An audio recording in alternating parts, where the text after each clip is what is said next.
ప్రియులారా, మన ప్రభు అయిన యేసు క్రీస్తు నామంలో మీకు శుభోదయం. ఆయనను గూర్చి అనుదిన ఆత్మీయ ఆహారం, అక్టోబర్ 3 శుక్రవారం. నేటి మన ధ్యాన లేఖనం యాకోబు పత్రిక 5వ అధ్యాయం 9వ వచనం. ఇదిగో, న్యాయాధిపతి వాకిట నిలిచి ఉన్నాడు.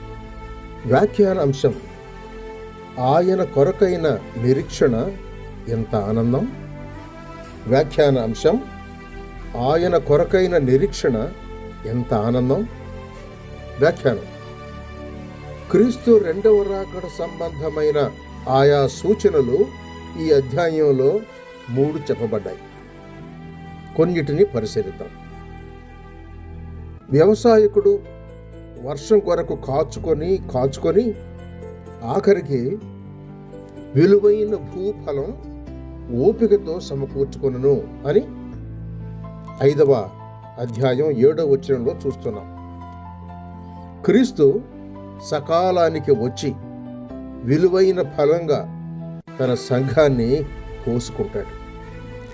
రెండవది, యోబు భక్తుడు సహించి తుదకు సుడిగాలిలో అగుపడిన ప్రభువు చేత దీవించబడ్డాడు. యోబు కొన్ని నెలలు నిండుగా బాధపడ్డాడు గాని సమయం రాగా కడకు యోబు జాలిని కనికరమును పొంది రెట్టింపుగా హర్షించాడు. రెండవ రాకడ ఇలాంటిదే. మూడవది, ఏలియా చెడ్డరాజైన అహాబు దినాలలో ఎంతో తృణీకారాన్ని కష్టాన్ని పొందాడు గాని ఆఖరికి అగ్ని రథాలతో పైకి కొనిపోబడ్డాడు. ఇదే అధ్యాయం 17వ వచనంలో ఆయన పేరు వచ్చినది చూడండి. కనుక భక్తులారా, ఓపికతో మీ పందెంలో పరిగెత్తండి. అదే సమయంలో ఓపికతో ప్రభువు కొరకు కనిపెట్టుకొని ఉండండి. ధనవంతులు మిమ్మును న్యాయాధిపతుల యొద్దకు ఈడ్చుకొని పోవుదురు. మీకు పెట్టబడిన ఆ శ్రేష్టమైన నామమును దూషించుదురు.